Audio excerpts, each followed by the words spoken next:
Bonjour à tous, alors aujourd'hui nous voici dans la partie 3 du premier problème du concours général 2022. Alors évidemment, il faut avoir fait les parties 1 et 2 pour comprendre ce que je vais raconter, parce que là, ça commence à être un petit peu plus difficile. En tout cas, il faut vraiment optimiser le texte et utiliser vraiment toutes les infos. Alors, on est sur les nombres pétillants. Donc, je rappelle ici en haut, à droite, en jaune, la définition d'un nombre pétillant. Donc, nombre positif, et pour tout n supérieur ou égal à 1, la partie entière de x exposant 2 puissance n plus 2 est un carré d'entier. Voilà, et donc, je rappellerai au fur et à mesure les choses dont on a besoin et qu'on avait déjà démontré en partie 1 et 2. Donc, dans cette partie 3, on attaque tout de suite avec donc soit gamma, un réel pétillant contenu dans l'intervalle k, k plus 1. Alors, on sait que ça existe parce qu'on a démontré précédemment qu'on en a trouvé un qui était alpha. D'accord? Donc, on peut très bien considérer un réel pétillant dans cet intervalle. Déjà, ça a du sens maintenant. Et ensuite, on va créer une suite Vn qui sera partie entière de gamma exposant de puissance n plus 2. Donc, ça ressemble un petit peu à nos suites ici, là-haut, qui étaient des AN. Donc, ça devient difficile parce qu'on mélange un petit peu tout à ce moment de la partie. Donc, première chose, démontrer que notre suite Vn et notre suite Un, eh bien, elles ont exactement les mêmes termes, donc ce sont les mêmes suites. Qu'est-ce que je vous propose comme rédaction, comme raisonnement? Ce que je vois ici, c'est une récurrence. Donc, on va d'abord démontrer que U1 égale V1. Alors, qu'est-ce que c'était que V1? Qu'est-ce que c'était que U1? Alors, on va commencer par ici V1, puisqu'on vient de nous définir. Donc, V1, c'est partie entière de gamma exposant 2 puissance 1. Je vais doucement pour ne pas me tromper. Ce qui me fait partie entière de gamma carré plus 2. Alors, combien ça vaut déjà ça? Oui, ça, déjà ça, c'est pas facile. Parce que, qu'est-ce qu'on sait sur gamma? La seule chose qu'on sait sur gamma, c'est que gamma est entre k et k plus 1. D'accord? Ouvert ici, strict en k plus 1, inférieur ou égal en k, donc fermé en k. On va regarder oméga carré. Alors, je vais prendre un petit peu de place parce qu'il y a des choses à dire. Donc, je prends oméga carré. On est sur des nombres qui sont tous positifs, donc pas de problème de conservation de l'ordre. K carré, k plus 1 au carré. On va passer à la partie entière. Donc, la partie entière de gamma carré. Alors, elle est supérieure ou égale à la partie entière de k carré. Ce k carré, c'est un entier, donc il est lui-même sa partie entière, d'accord? Par contre, ici, eh bien, la partie entière de oméga carré ne peut pas être la même que k plus 1 au carré, parce que k plus 1 au carré est lui-même sa partie entière. Donc ici, comme on a strict, eh bien, oméga carré est forcément strictement plus petit que ça, donc sa partie entière sera l'entier d'avant. Donc ici, on va mettre strictement plus petit, donc k plus 1 au carré. Maintenant, on a donc ici, regardez, E de oméga carré. Qu'est-ce qu'on sait sur oméga? On sait que oméga est un réel pétillant. Or, oméga est pétillant. Donc, pour tout n, ça veut dire que c'est valable pour n égale 1.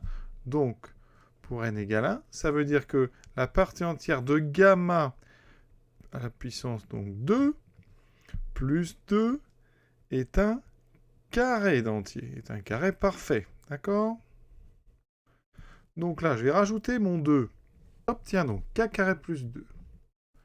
Inférieur ou égal à la partie entière de gamma carré plus 2. Strictement plus petit que k plus 1 au carré plus 2. Ça veut dire qu'ici, j'ai 3 entiers. Donc, la partie entière de gamma carré plus 2 appartient donc à l'intervalle d'entiers. Donc, je mets 2 barres, ça c'est pour dire que c'est des entiers. Donc, k carré plus 2. Et ici, k plus 1 au carré. Alors, soit j'écris plus 2 ouvert, soit, et comme je sais que c'est des entiers, je vais fermer en mettant plus 1. Donc, mon nombre ici, c'est un entier, mais en plus, je sais que c'est un carré. Donc, ça, c'est un carré qui serait dans cet intervalle-là. Alors, on va regarder combien il y a de carrés dans cet intervalle-là. Eh bien, il n'y en a qu'un seul. D'accord? Parce que les seuls carrés que vous trouvez entre k carré plus 2 et k plus 1 au carré plus 1, il n'y en a qu'un, c'est k plus 1 au carré. Cet intervalle contient un seul carré qui est k plus 1 au carré. D'accord? Parce que le carré d'avant, c'est k carré, il est juste avant l'intervalle, donc ça ne va pas. Donc le seul, c'est k plus 1 au carré. Donc conclusion, eh bien, on vient de montrer que E de gamma carré plus 2, c'était donc égal à k plus 1 au carré. Et ça tombe bien, parce que k plus 1 au carré, c'est justement U1. D'accord? Je le rappelle en haut, je vais vous le surligner. Voilà. Et E d'oméga carré plus 2, eh ben c'est justement V1. Donc ici, je viens de montrer que V1 est égal à U1. On a initialisé notre récurrence. Vous voyez que l'idée vraiment, c'est que dans cet intervalle ici, on ne peut trouver qu'un seul carré, qui est le carré ici de K plus 1 carré. Et dans la récurrence, vous voir, dans l'hérédité, on va se resservir de cette petite remarque. Donc, soit n appartenant à toi. On suppose un égale Vn. Il faut montrer que un plus 1 égale Vn plus 1. Donc, je vais partir de Vn plus 1. Qu'est-ce que c'est Vn plus 1? C'est la partie entière de, ici, gamma à l'exposant 2 puissance n plus 1. Plus 2. Et là, on avait déjà remarqué, c'est que gamma exposant 2 puissance n plus 1, c'est donc gamma exposant 2 puissance n fois 2, c'est donc gamma exposant 2 puissance n au carré. Donc ici, ça me fait partie entière donc de E gamma exposant 2 puissance n au carré plus 2. On garde ça de côté. Alors maintenant, on va regarder Vn. Vn, c'est donc la partie entière de gamma exposant 2 puissance n plus 2. Et on sait, c'est mon hypothèse de récurrence, que ça fait un. D'accord? Ça veut dire que donc, la partie entière de gamma exposant 2n, c'est donc un moins 2. Donc, regardez bien, comme la partie entière de gamma exposant 2 puissance n, c'est un moins 2, ça veut dire que gamma, donc, à la puissance donc, de puissance n, et donc, un-2, c'est un entier, c'est donc supérieur ou égal à un-2, et strictement plus petit que un-1. On met ça au carré, on n'a que des nombres positifs, je vous rappelle, hein, on a montré, et c'est encore là-haut, que un est supérieur ou égal à 3. Donc là, ici, j'ai que des nombres qui sont positifs, donc je peux mettre au carré, l'ordre sera conservé, donc un-2 au carré, et donc inférieur ou égal à gamma exposant 2 puissance n au carré, inférieur ou égal à un-1 au carré. Oui, on retrouve ce gamma exposant 2 puissance n au carré que j'ai ici. Donc maintenant, ben c'est la partie entière qui m'intéresse. Donc je vais regarder la partie entière de ceci. Donc je prends la partie entière, comme on a fait au rang 1. On a ceci, qui est donc supérieur ou égal à un-2 au carré, parce que, je répète ça, c'est un entier. Ici, j'ai un autre entier. Donc ici, j'ai strict un-1 au carré. Pour la même raison que tout à l'heure, lui donc n'est pas égal à un-1 au carré, qui est un entier, donc sa partie entière est 1 de moins. Donc ici, on pourrait même mettre inférieur ou égal à ceci, moins 1. Qu'est-ce qu'on fait de ça? On utilise le fait que gamma encore est pétillant. Mais ici, pétillant pour 2 puissance n plus 1. Ça veut dire que la partie entière de donc gamma puissance 2n plus 1 plus 2 est un carré. Donc je vais rajouter 2 à cet encadrement. Donc, partie entière de gamma exposant 2 puissance n plus 1 et plus 2. Et donc entre un moins 2 au carré plus 2 et un moins 1 au carré plus 2 moins 1 plus 1. Donc là, j'ai un carré dans cet intervalle. Et comme tout à l'heure, combien il y a de carrés dans cet intervalle? Ben, il n'y en a pas beaucoup. Parce que il y a un moins 2 au carré qui est juste avant. À l'intérieur, j'ai un-1 au carré. Vous voyez qu'il est ici parce qu'il y en a plus 1. Donc le seul carré que j'ai là-dedans, c'est un-1 au carré. Et ça tombe bien. Ça veut dire que notre E, donc partie entière de gamma puissance 2n plus 1 plus 2, est donc égal obligatoirement à un-1 au carré. Et là, regardez bien, à gauche, c'est exactement Vn plus 1. Et à droite, un-1 au carré. Je vais vous le montrer.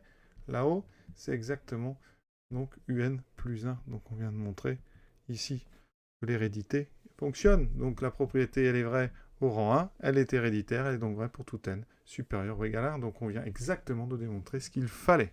Très jolie démonstration, je trouve, en espérant qu'il n'y ait pas de faute. Voilà. Maintenant, démontrer que pour tout n supérieur ou égal à 1, gamma est entre an et bn. Alors an, je vous rappelle, on l'a ici. Voilà. Donc, ici, an exposant 2 puissance n plus 2 est égal à un. Qu'est-ce qu'on fait avec ça? Eh bien d'abord, un maintenant, on sait que c'est Vn. Donc comme c'est égal à Vn, ça vaut donc ici la partie entière de gamma exposant 2 puissance n plus 2. D'accord?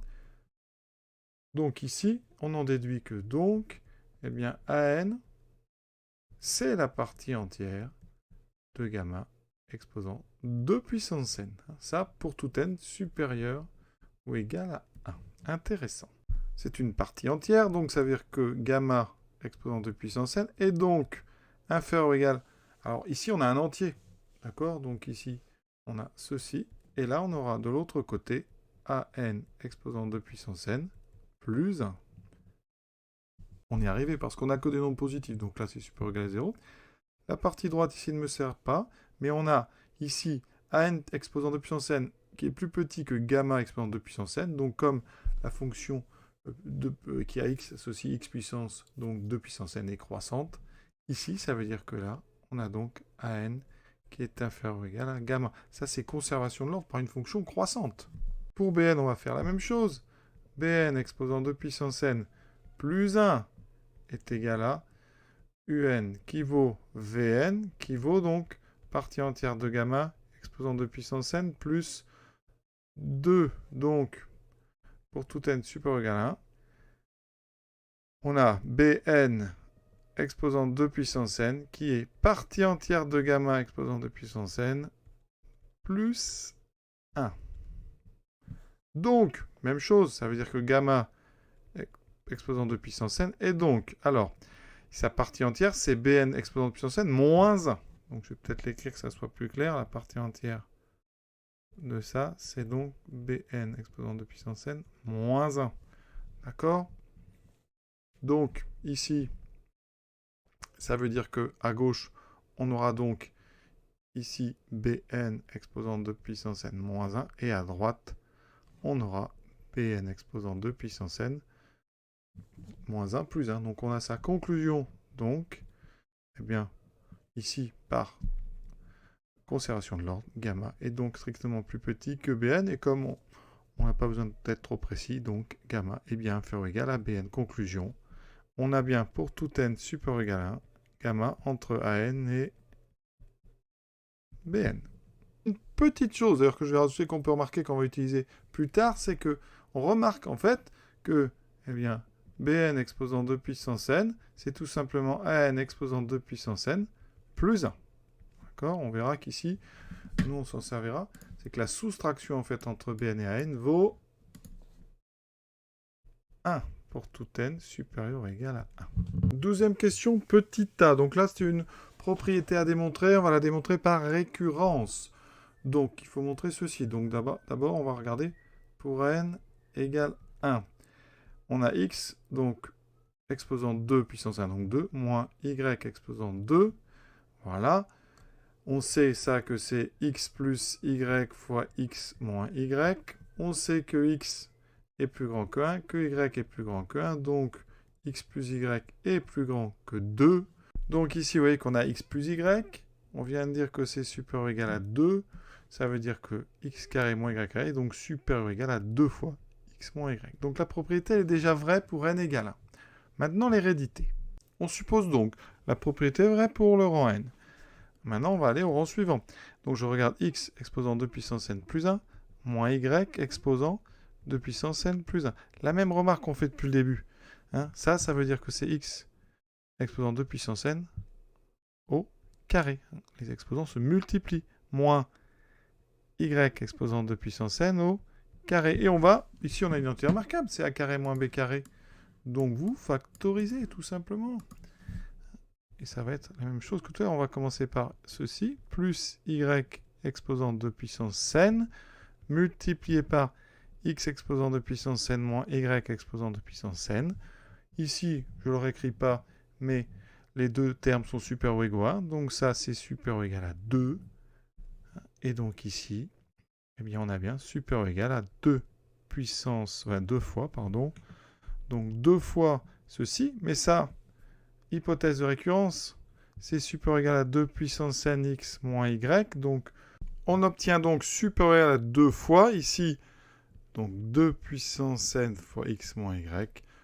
Donc, on regroupe le 2 fois 2 puissance n en 2 puissance n plus 1 fois x moins y. Et ça, eh bien, c'est la propriété au rang. Donc n plus 1, on a donc une propriété qui est initialisée pour n égale 1, qui est héréditaire, donc par le principe de récurrence, elle est vraie pour tout n entier supérieur ou égal à 1.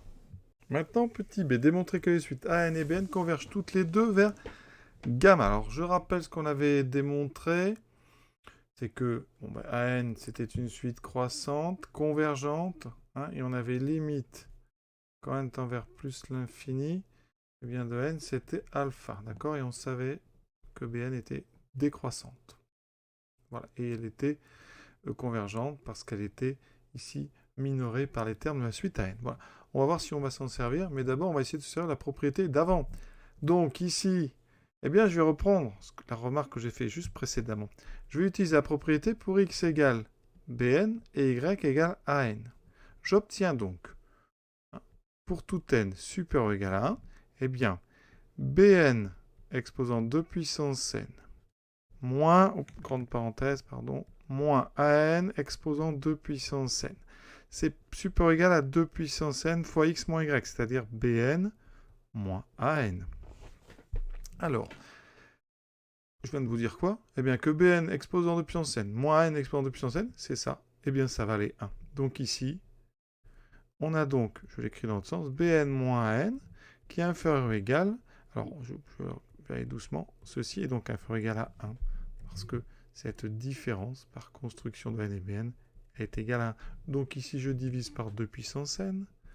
Donc bn moins n est inférieur ou égal à 1 sur 2 puissance n. Je vous rappelle que n est plus petit que bn, donc ça, c'est positif. Là, on fait un théorème des gendarmes. Ça tend vers 0. Ça tend vers 0, c'est égal à 0. Donc, ça veut dire que bn moins n tend vers 0. Ça veut dire que ici, la limite de bn moins n est égale à 0. Ensuite, on sait que an et bn convergent, donc ça veut dire que la limite de bn est égale à la limite de an, quand n, évidemment, toujours tend vers plus l'infini. Donc déjà, on a deux suites qui ont la même limite.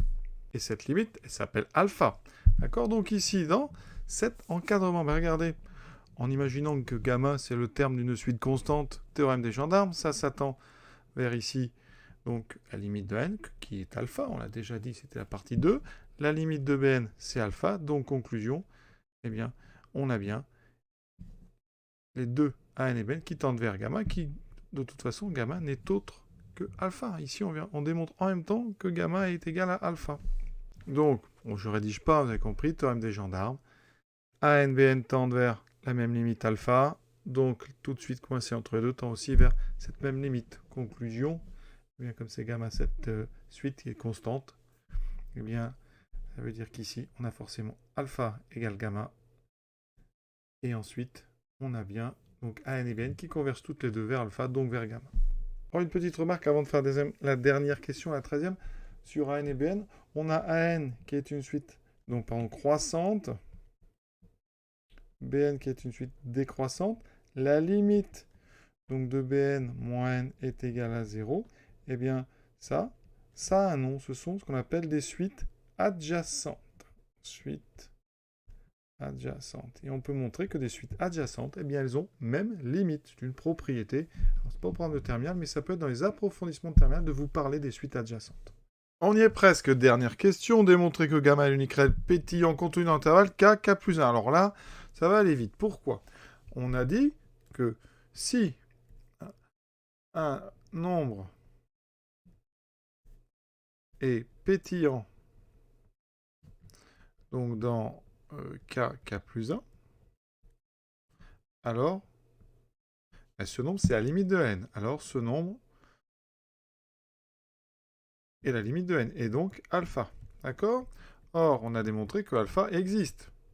C'était la partie 2. Donc, si un nombre est pétillant, c'est alpha. Alpha existe, donc forcément, alpha est le seul nombre pétillant dans l'intervalle, donc k plus 1. Et on a terminé ce très très bel exercice. Il me reste à vous souhaiter une bonne fin de journée. Et surtout, n'hésitez pas à liker si ça vous a plu. Et n'hésitez pas à me dire si vous avez vu des petites imprécisions ou carrément des fautes. Ça peut arriver. Voilà. À bientôt.